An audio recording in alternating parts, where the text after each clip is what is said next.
Hello ಮಕ್ಕಳೇ, welcome. ಇವತ್ತು ನಾವು ಈ ಒಂದು ವಿಡಿಯೋದಲ್ಲಿ ಮಳೆ ಎಂಬ ಒಂದು ಪದ್ಯದ ಬಗ್ಗೆ ತಿಳಿದುಕೊಳ್ಳೋಣ. ಓಕೆ, ಅದಕ್ಕೂ ಮೊದಲು ನೀವೇನಾದರೂ ಫಸ್ಟ್ ಟೈಮ್ ನಮ್ಮ ಚಾನಲ್ ನೋಡ್ತಿದ್ರೆ ಪ್ಲೀಸ್ ಸಬ್ಸ್ಕ್ರೈಬ್ ಮಾಡ್ಕೊಳ್ಳಿ. ಆಗ ನಾವು ಯಾವುದೇ ಒಂದು ವಿಡಿಯೋ ಮಾಡಿದ್ರು ಸಹ ನಿಮಗೆ ನೋಟಿಫಿಕೇಶನ್ ಬರುತ್ತೆ. ಓಕೆ, ಈಗ ಸ್ಟಾರ್ಟ್ ಮಾಡೋಣ. ಪಾಠ 4, ಮಳೆ. ಬಿಸಿಲ ಜಲಕ್ಕೆ ಕಡಲ ನೀರು ಆವಿಯಾಯಿತು. ಬಿಸಿಲ ಜಲಕ್ಕೆ ಕಡಲ ನೀರು ಆವಿಯಾಯಿತು. ಆವಿಯಾಗಿ ನೆಲದ ಕಡೆಗೆ ಬೀಸಿ ಬಂದಿತು. ಆವಿಯಾಗಿ ನೆಲದ ಕಡೆಗೆ ಬೀಸಿ ಬಂದಿತು. ನೆಲದ ಮೇಲೆ ಗುಡ್ಡ ಬೆಟ್ಟ ಅಡ್ಡವಾಯಿತು.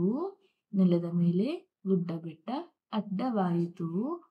ತಡೆದು ನಿಂತ ಮೋಡವೆಲ್ಲ ಮೇಲಕ್ಕೇರಿತು.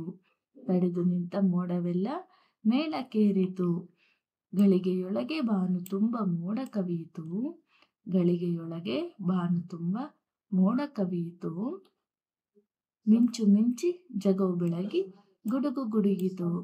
ಮಿಂಚು ಮಿಂಚಿ ಜಗವು ಬೆಳಗಿ ಗುಡುಗು ಗುಡುಗಿತು. ಮೋಡ ಮೇಲಕ್ಕೇರಿದಾಗ ತಂಪು ತಗುಲಿತು. ಮೋಡ ಮೇಲಕ್ಕೇರಿದಾಗ ತಂಪು ತಗುಲಿತು.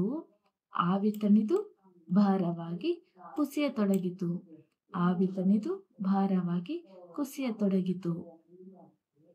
ಮುತ್ತಿನಂತ ಮಳೆಯ ನೀರು ಕೆಳಗೆ ಸುರಿಯಿತು. ಮುತ್ತಿನಂತ ಮಳೆಯ ನೀರು ಕೆಳಗೆ ಸುರಿಯಿತು. ಕೆರೆಯು ತೊರೆಯು ಹಳ್ಳ ಹೊಳೆಯು ತುಂಬಿ ಹರಿಯಿತು. ಕೆರೆಯು ತೊರೆಯು ಹಳ್ಳ ಹೊಳೆಯು ತುಂಬಿ ಹರಿಯಿತು. ಇಷ್ಟು ಈ ಒಂದು ಪದ್ಯ ಆಗಿದೆ.